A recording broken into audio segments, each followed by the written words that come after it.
Lo que no puede haber son actos que nunca nadie declaró inválidos ser reputados como plataforma fáctica de un delito.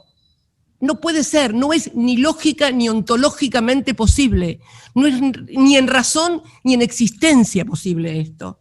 Y esto es lo que estamos discutiendo en este juicio. Están discutiendo decretos de necesidad y urgencia que fueron aprobados por el Parlamento. Es más, hay un decreto de necesidad y urgencia que creo que es el 400, que era sobre modificar los beneficiarios o la distribución de los subsidios del fondo del fideicomiso del gasoil, que fue después modificado por Macri en el 18 y que fue tomado como antecedente. O sea, esto estamos discutiendo acá. Por eso digo que este juicio no tiene andamiaje constitucional, es un disparate lo que estamos discutiendo aquí. ¿Qué quiero decir con actos administrativos? Los actos administrativos se presumen legítimos. Nadie declaró inválido ninguna licitación, que no lo podrían haber declarado inválido porque eran licitaciones efectuadas en la provincia de Santa Cruz por aquello que dijimos del federalismo.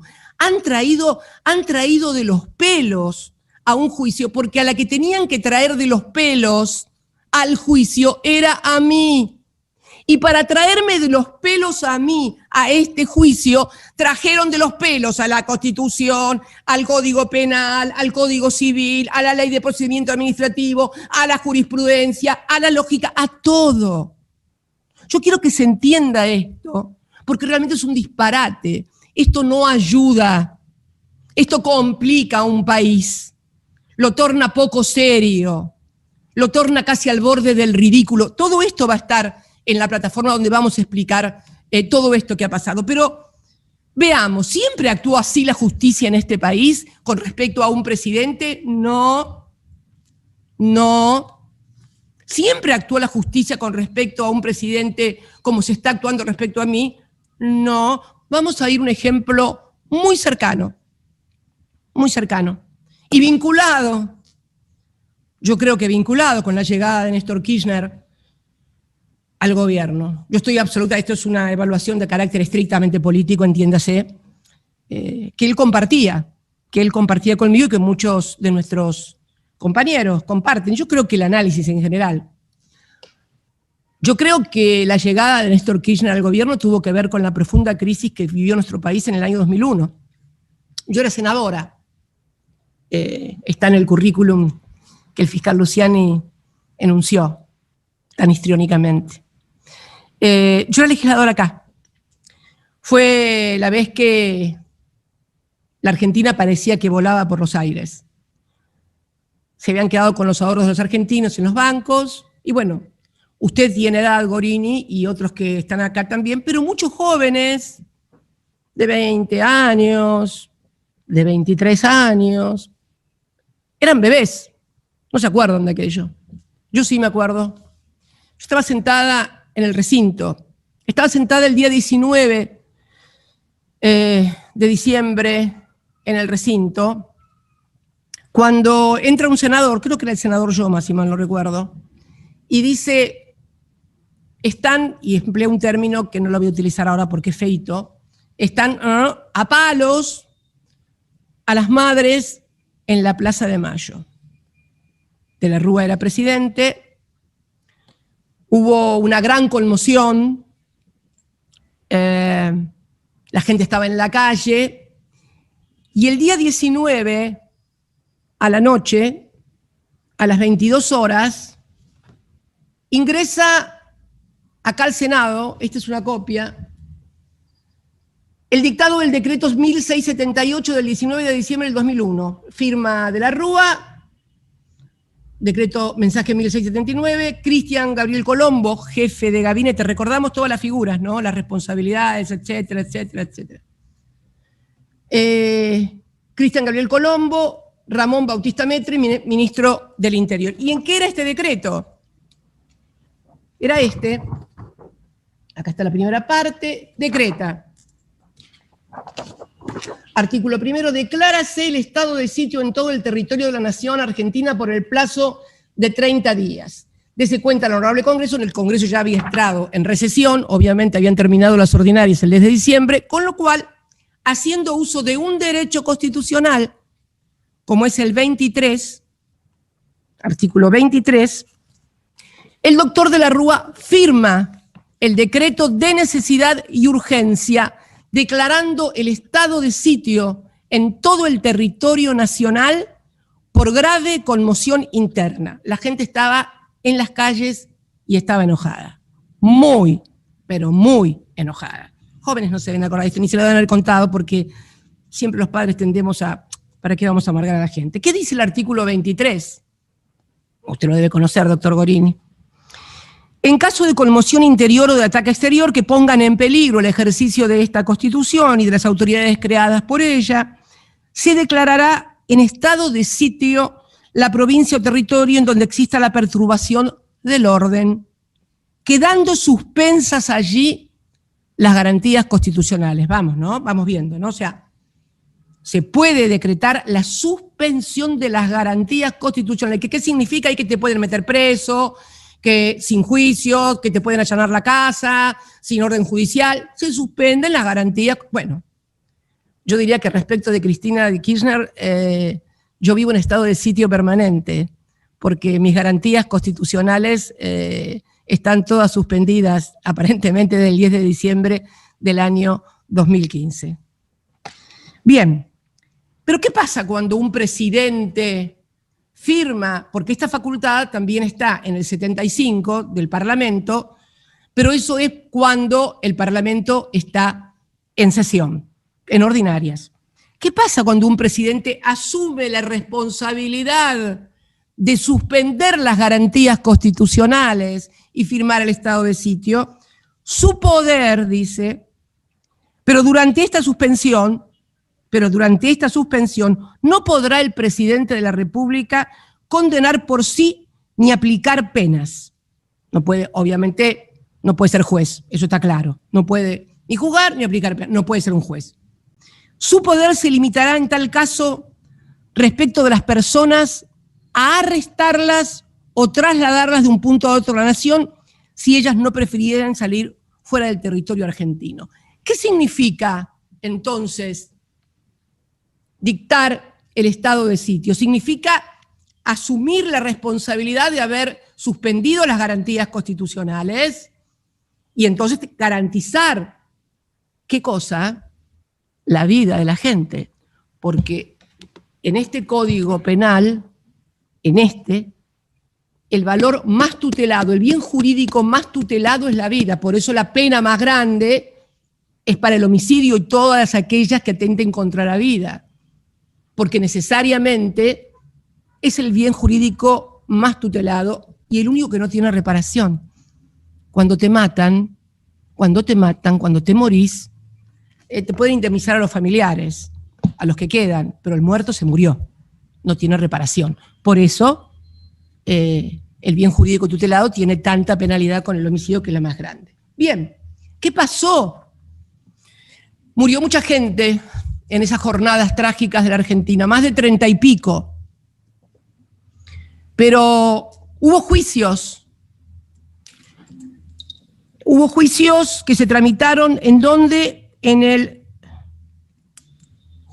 juzgado de Bonadío, sí, en el juzgado de Bonadío. Bien, en ese proceso se investigaron, en el juicio que hizo el extinto doctor Bonadío, se investigaron los homicidios. Quiero mencionarlos porque es importante por lo menos recordarlos como personas. Los homicidios de Alberto Márquez, Gastón Riva, Carlos Almirón y Diego Lamaña. Y la tentativa de homicidio de Martín Gali y Paula Simonetti. También se investigan lesiones en distinto grado cometidas en perjuicio de 117 víctimas. Bien, en el juicio estaba, obviamente, había sido denunciado por los familiares de las víctimas, por los organismos de derechos humanos, por el CELS, el doctor de la Rúa. ¿Por qué? Porque el doctor de la Rúa había dictado el estado de sitio y por lo tanto era responsable de la seguridad de las personas. Vamos a ver qué pasó con estas responsabilidades. Bien, dice la sala Bonadío lo sobreseyó al doctor de la Rúa. Y la Cámara de Casación Penal, antes que la Cámara de Casación Penal, quiero, porque acá tengo, vamos a ir primero con los jueces Irurzun y Fara. Es importante esto porque son actualmente miembros también de la Cámara Federal. Catani votó en disidencia. Y bueno, resolvieron declarar sobreseer al doctor de la Rúa por el delito de homicidio culposo. ¿Y qué dijeron? Voy a leer varios párrafos, tanto de la casación como de la Cámara Federal, porque cuando la Cámara Federal confirma el fallo que también lo sobreseen a de la Rúa, casación también lo sobresee todo Comodoro Pi, desde Bonadío, pasando por la Cámara Federal, pasando por la casación. 5 muertos. Bien, ¿qué decían algunas cosas? Miren, normativamente, no existía en cabeza del expresidente una posición de garante con relación a la forma imprudente en que se coordinó el operativo de seguridad montado el 20 de diciembre del 2001. Que las pruebas de la causa permiten descartar que haya ordenado a sus subalternos reprimir las manifestaciones aquel día, y con ello que tuviera el deber, originado en su conducta precedentemente, de hacer cesar los eventos. ¿No escuchaban los tiros en la Casa de Gobierno? ¿No miraban lo que pasaba por la televisión? Pero hay otro párrafo de ustedes, los jueces de Comodoro Pi, todavía más brutales. También establecieron, fíjense, también establecieron que el artículo 99, inciso primero de la Constitución Nacional, establece que el presidente, fíjense lo que dije yo, es el responsable político de la administración general del país. Sin embargo, su ejercicio corresponde en primer lugar al jefe de gabinete y luego al resto de los ministros y secretarios.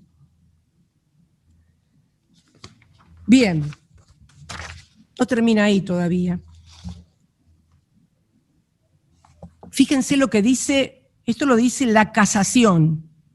Se ha sostenido que no resulta prudente, la casación, no resulta prudente extender indefinidamente la cadena de responsabilidades, avanzando sin limitación de ninguna naturaleza en las estructuras jerárquicas, y de esta forma incorporando al elenco de imputados a todo aquel que en alguna forma u otra hubiera contado con facultades para influir en el esquema de toma de decisiones. Concluir de una manera contraria, insistimos, importaría apartarse del principio de responsabilidad por el hecho que necesariamente debe primar en el Estado democrático de derecho, incurriéndose así en un supuesto de responsabilidad objetiva ajena al derecho penal liberal. Pero mirá qué bien. Cuando se trata de que no es peronista, el derecho penal es liberal, todas las garantías constitucionales, pero vamos a otra parte de la sentencia. Dicen, fíjense, con fundamento en lo dicho hasta aquí, no cabe, y esto quiero que lo escuchen muy bien, no cabe a nuestro juicio entender que de la Rúa, nombre y apellido, que de la Rúa haya contado mientras ocurrían los incidentes. Era una masacre en la plaza, y el que no me cree, y los pibes jóvenes que vayan y busquen las filmaciones, están. Entender que de la Rúa haya contado mientras ocurrían los incidentes con datos certeros y directos sobre un peligro surgido como consecuencia del comportamiento descuidado de todos y cada uno de los funcionarios que estaban por debajo suyo en la cadena jerárquica y tenían obligaciones específicas en la materia. No tenía datos certeros. Los canales de televisión estaban en vivo transmitiendo la represión y lo que pasaba. Pero además, esto sucedía en la Plaza de Mayo. Si no quería mirar por la ventana, porque a lo mejor no le gustaba mirar por la ventana, debe haber escuchado los gritos, debe haber escuchado las balas que mataron gente, debe haber escuchado los gases, el disparo de los gases lacrimógenos. Los jueces dicen que no podía. Ahora, Luciani dice que yo no podía ignorar lo que pasaba en la provincia de Santa Cruz. ¿En serio me quieren hacer creer que esto no es derecho penal de autor? Yo sé que alguno estará pensando, uy, si en lugar de la Rúa hubiera sido un peronista. No, error. Eso nunca hubiera pasado. Los peronistas nunca reprimimos. Nunca ningún gobierno peronista reprimió al pueblo. Al contrario, nos bombardearon en el 55, nos desaparecieron en el 76, y ahora como han cambiado los métodos y ya no se vería demasiado civilizado bombardearnos ni desaparecernos, bueno, hola, ¿qué tal? Acá estamos, sentados frente a ustedes, soy vicepresidenta, pero como expresidenta de la Nación, dando cuenta de lo que pasó en la provincia de Santa Cruz, o lo que además, dicho sea de paso también, porque quiero aclarar que el doctor Veraldi, en lo que vamos a subir, ha probado que lo que decían también era mentira, de que no se le debía nada, de que se le había dado dinero, que también era mentira, a la empresa o al grupo Austral Construcciones. Toda una fábula montada para traerme de los pelos a mí a este juicio. Y la verdad